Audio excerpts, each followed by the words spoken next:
Today I'm going to introduce you to my Singer sewing machine, my Handcrank Singer sewing machine. She is a 99K Singer hand crank, gorgeous little thing.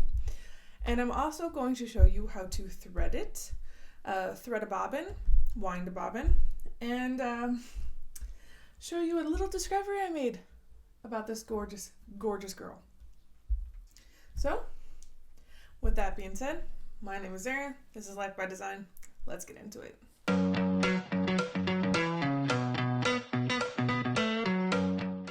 I think for this, camera gotta come this way, but I might have to rotate because the sun coming this way. I think she's gorgeous. She is my favorite. I bought her for I think 300 krones at a thrift store in Denmark. At first I had no idea how to work it. I was absolutely terrified of her.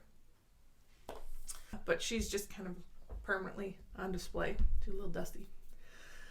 Here is the main threading composition. This is where the stitch length is, and I found out a little trick about this the other day.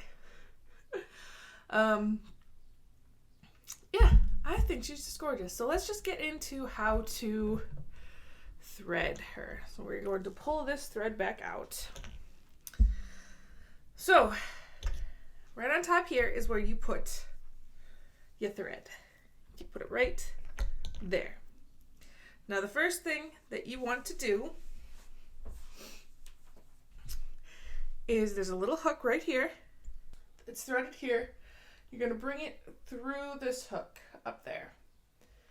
And then you're going to slide it in between. There's two metal little bits there. You're going to slide it in between there and pull it around till it catches over this little metal bit there. So I'll do it again. So it's on the top hook there. You're swinging it down between the two metals. Swing it over until it pops on that side. So step one, step two. Step three is to bring it under. There's a hook right here. There's a hook right here on the other side that you're going to bring the thread under. So that is step three. Now, step four is this little bit here. This little bit is the thing that moves up and down with the needle. Because I know all these technical terms here. And we are going to smush that through the hole there. Make sure to keep it under that hook. So that's step 1, 2, 3, now 4. Now for step 5, there's a little hook right here that you have to bring it through. So it catches like that. So step 1, 2, 3, 4, 5. Step 6 is this little metal bit down there. This little clasp there. You bring it through there. Just really simple like that. And then, depending on, you thread your needle. Can I thread it really easy? No. Okay. Thread. Nope. Thread. Oh, I think I got it. I did. I got it. So, if you go through the steps one more time. Step 1, 2, make sure it's hooked. 3, 4, 5, 6, and then thread. And then that's it. Now in this compartment, I just took it off. There's a compartment here, and that's where I have all of the old tools that I got when I had it. So there's this little box. It's really cute. It's got like the Singer logo and things and everything. It has different feet. I'm still not exactly sure what this one does. tools. Still not exactly sure what this one does. It goes this way. It looks fancy. The other day I was looking for a zipper foot, and then I realized that there is no zipper foot. So like this one is just weird. It's got a little screw doohickey in the middle there. Anyway, so because all of the metal ones that I have thread on them, I'm going to see if this plastic one will work. Now, to thread a bobbin, there's this little doohickey there on the machine, and this is where you thread, or this is where the bobbin winds, and there's a little notch right there that goes into the hole of a bobbin. I'm going to put it on, and then it's going to catch. There we go. So now it's caught. So now that's there, and when I want to wind it, I just press down like that. But I need to thread it for winding the bobbin. So we're going to undo everything I just did. To thread a bobbin, what you need is, you still need this hook right there.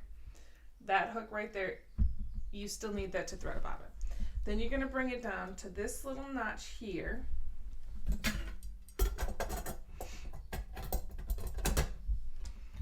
And you're going to thread it. I thread it on the outside. I've also seen some people do it on the inside. But there's a bottom notch that you're going to put the thread through.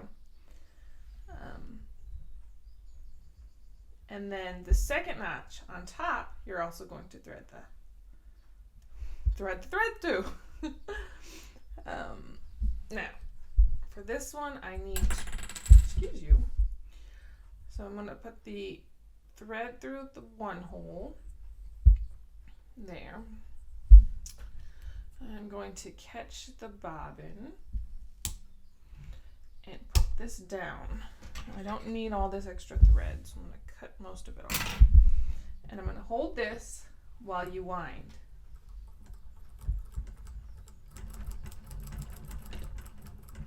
And now that it's caught for a little bit, I'm going to clip that and then wind it through.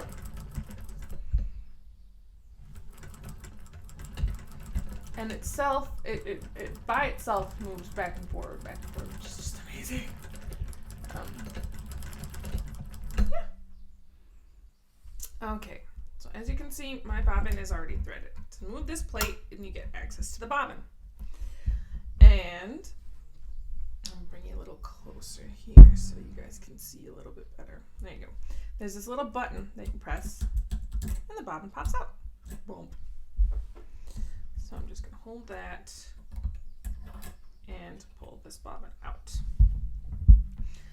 So this is what one of the metal bobbins look like. I've showed you, so you know. Now to put the bobbin in, you just slide it back in. I like to hold it while there's a little notch right there. You can definitely see it's a notch. Let's get the thing out of the other way so you can see the notch. There's a notch right there. That notch. You want to slide the thread through that notch. And then I kind of hook it over here to the second notch. So you slide it under that notch and you hook it there. And then, I gotta get the needle out of the way.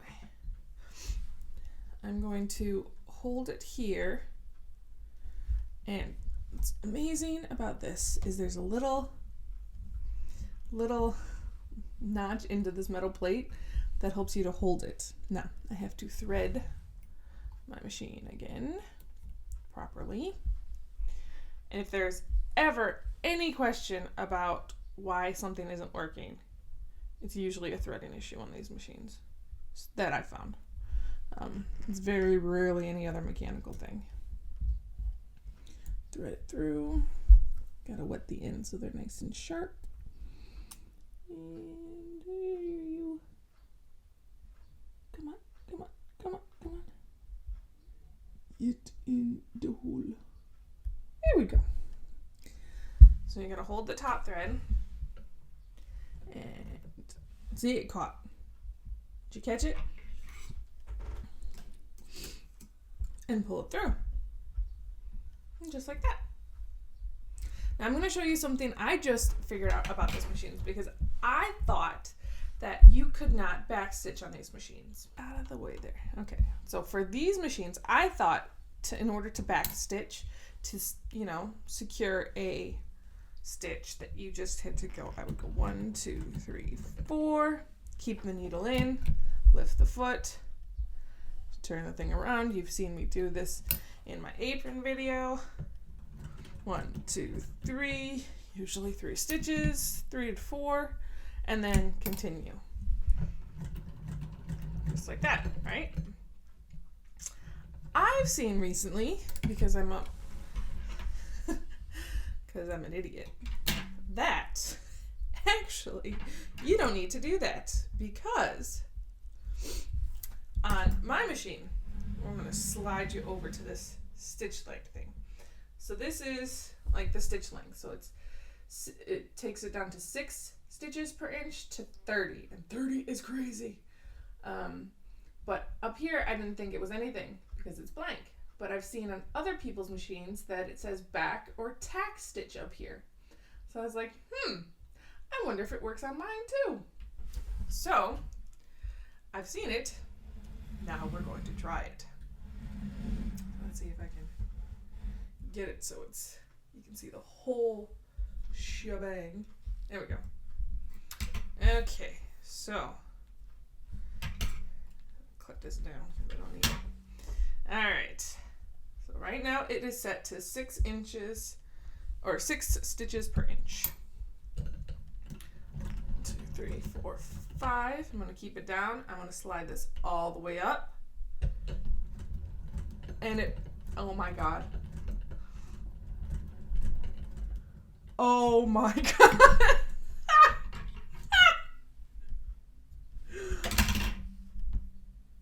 That actually, oh wow. Wow.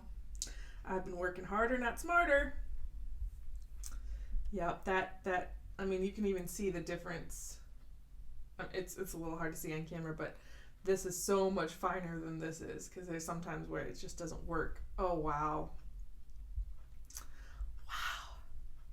Wow. That is just insane. Let's show you what 6 inches, or 6 inches. I'll show you what 6 inches look like. 6 stitches per inch looks like. So we're just gonna hold that down.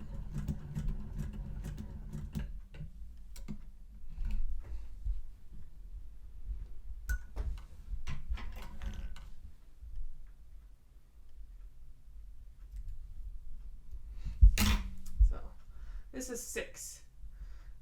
So it's pretty wide. It's the stitch that I feel most comfortable with because I think it gives a lot of ease when I sew, at least. Now let's show you what. Let's go this way and show you what. Let's bring you up to 12. So we're at 12 now. Stitches are.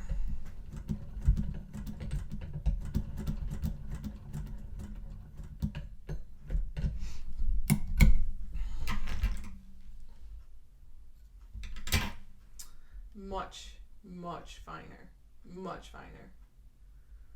I think maybe this would be good for, I don't know, silk? I don't know what you would use it for.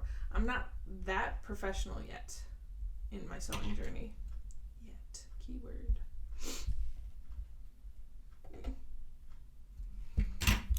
Okay, and now let's go crazy and go up to 30.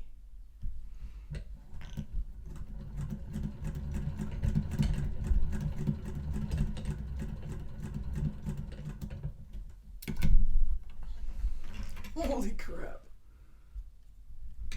Oh my God.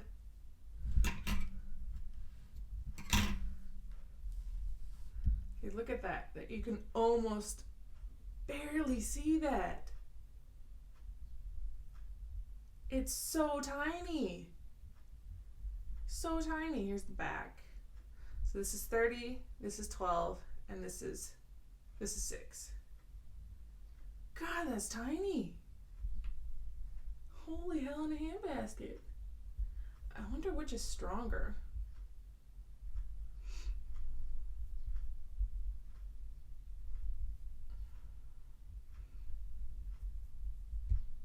Oh, definitely this one. This one's stronger.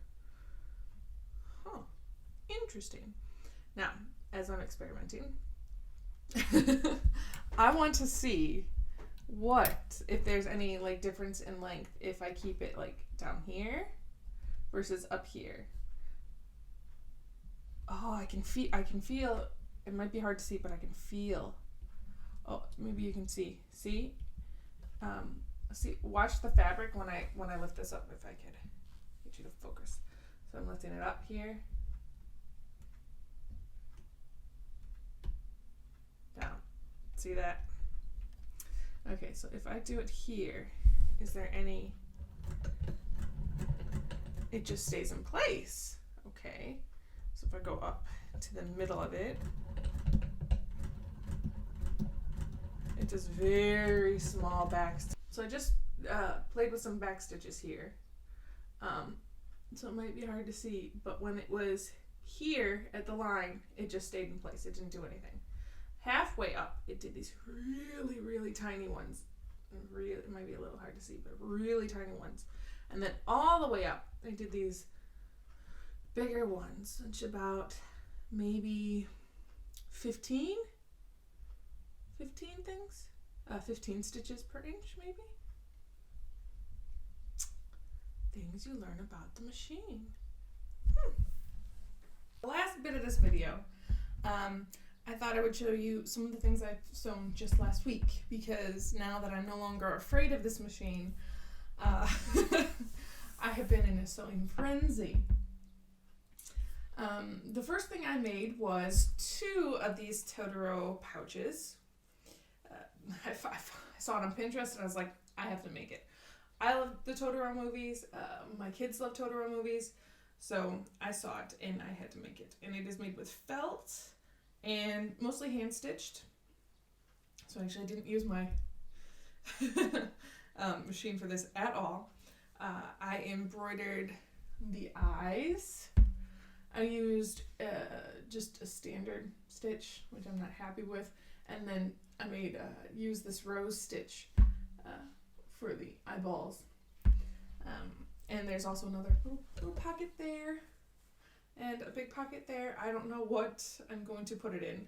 I made one in this pink and then one in green, and then I made an actual like Totoro little stuffed thing for a doorknob. I don't know. I was in a sewing frenzy. I like it. My kids like it. I have no idea what the hell I'm going to put in it. Anyway, the next thing I made was I found these 2 wire bits. It's not a square. It's not a circle. Oval? There were these 2 oval things at a store called Grænene in Skive, where I live, and I needed laundry baskets because I've been using the ones on the ground and then they just get overfilled, and I just didn't want anything on the ground anymore. Some stray thread there. I just wanted something up off the ground, so it was just, I don't know, I'm just crazy like that. And the fabric is an old pillowcase. So I just, I just made the pillowcase into one of these. I might actually redo it and put these inside instead. But this was literally a spur of the moment thing. I saw the hoops. I was like, just instant idea. So I had to make it. I made one for me, for my clothes, and one for the boys. I've been obsessed lately with taking old handkerchiefs that I find at the thrift store and turning them into pouches. My original intention was to turn them into pouches for tarot cards, because it is like the perfect height width for tarot cards. So I have sewed about 40 of these bags now, of various sizes. I'm probably gonna reopen an Etsy shop that I had a long time ago called the Retro Witch to sell them. Yeah, it's just because I have so many, and I don't have a lot of tarot decks myself. I don't want a lot. I like the ones that I currently have. I'm not buying any more anytime soon. But yeah, there is, and they're all different designs. So there's like this beautiful pattern in red, blue, and yellow. And then there's some bigger checks. Then there's some more checks. Some beautiful ones in like flower patterns. So these are definitely for women versus I think more of these were for men. Possibly for women, I don't know. There were also some where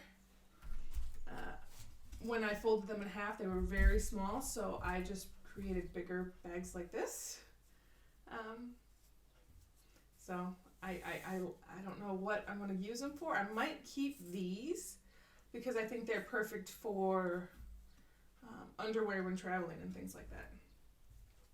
I just thought they were very pretty.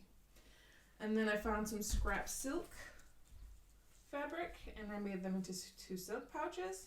Again, not sure if I'm going to keep them or not because they are gorgeous. Some of them are very vintage, like, can you see that? Oh, it's just a gorgeous pattern. But yeah, there are a lot, a lot of bags. So,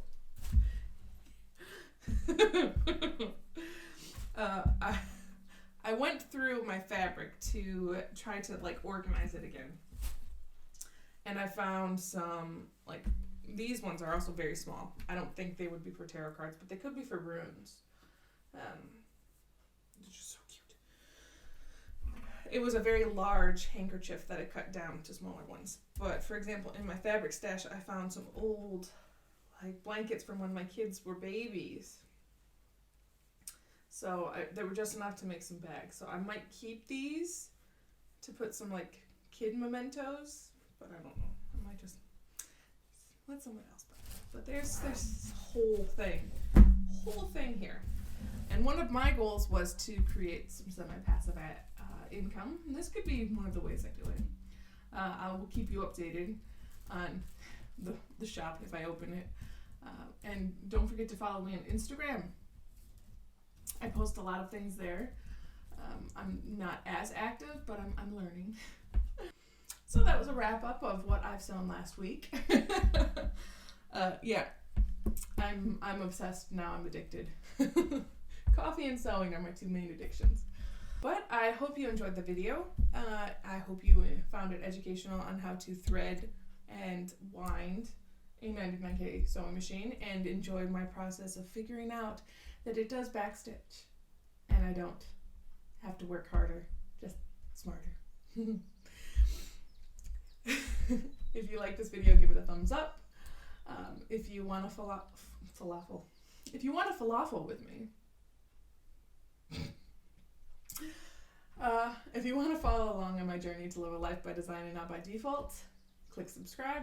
I upload every Friday, and yeah, I hope you have a great day. Hi.